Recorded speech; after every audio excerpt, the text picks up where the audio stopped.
ഇഷ്ടംപോലെ ഫുഡാണ് കേട്ടോ. ഈ പ്രാവശ്യം ഹജ്ജിന് വന്ന ആളുകൾക്ക് മീനൊക്കെ നല്ല സൗകര്യത്തിലാണ് ചെയ്തിട്ടുള്ളത്. ഇഷ്ടംപോലെ ഫുഡ് അതിനനുസരിച്ച് സാധനങ്ങളും അവൈലബിളാണ്. ആരെങ്കിലും കുടുംബക്കാരൊക്കെ ഫുഡ് ഹലോ എങ്ങനെയുണ്ട് ഫുഡ്? വിരുന്ന് വന്നായിരിക്കുന്നില്ലേ? ഇഷ്ടംപോലെ ആരെങ്കിലും കുടുംബക്കാരൊക്കെ ഹജ്ജിന് വന്നിട്ടുണ്ടെങ്കിൽ പെരിൽ ടെൻഷൻ എടുക്കണ്ട. പള്ളർച്ചയുടെ തിന്നാനുള്ള സൗകര്യമുണ്ട്. അതേപോലെയല്ല എല്ലാ സൗകര്യവും ഒരുക്കിയിട്ടുണ്ട് ഗവൺമെന്റ്. പെപ്സിക്ക് പെപ്സി എല്ലാ സാധനങ്ങളും ആവശ്യത്തിന് അപ്പുറം ഇതിന് ഗവൺമെന്റിന് പ്രത്യേകം നമ്മള് കാസർഗോഡ് അല്ലെങ്കിൽ തലശ്ശേരിയുണ്ട് നമ്മളല്ല എല്ലാ ഐറ്റംസും ഇതിങ്ങനെ ഫില്ല് ചെയ്തോണ്ടിരിക്കുന്നുണ്ട്. ഇതിങ്ങനെ കഴിയുന്നതിനനുസരിച്ച് ഇതിങ്ങനെ ഫില്ല് ചെയ്തോണ്ടിരിക്കും. എത്ര വേണമെങ്കിലും പായാണെങ്കിലും ഫ്രൂട്ടാണെങ്കിലും ഐസ്ക്രീം ഉണ്ട്. കല്യാണത്തിന് വിരുന്നിനെന്നായിരിക്കും ആളുകളുടെ അവസ്ഥ.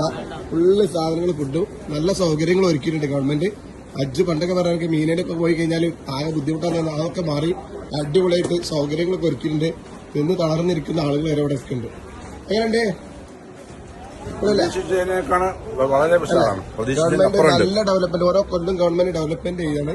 ഇപ്പൊ മീനേല് അതുപോലെ അറക്കയിലൊക്കെ എന്താ പറയാ കണ്ട ഇരുന്ന് തളർന്നിരിക്കുക. ഓക്കെ, നിങ്ങളെ പേര് നിങ്ങളെ പറയണല്ലോ, എനിക്കറിയില്ല. സാലി, മജീദ്, അസ്ലർ, നാരാപുരം, ഷോയിബ് ഇതാണ് മീന. മീനയിൽ ഒരു ബുദ്ധിമുട്ടില്ല. വ്യാപാരക്കാരൊക്കെ ഉള്ളത് നല്ല സൗകര്യം, നല്ല ഫുഡ്. കുടുംബക്കാരെങ്കിലും ഹജ്ജിന് വന്നിട്ടുണ്ടെങ്കിൽ ഇതെല്ലാവർക്കും ഒന്ന് ഷെയർ ചെയ്ത് കൊടുക്കുക. വേർക്കാർ ടെൻഷൻ അടിക്കണ്ട. നല്ല റാട്ടാണ് അൽഹംദുലില്ലാ. ഓരോ കൊല്ലം കൂടുതലും ഗവൺമെന്റ് പുതിയ ഡെവലപ്മെന്റ് ചെയ്തിട്ട് സൗകര്യങ്ങൾ ഒരുക്കി കൊടുക്കണം.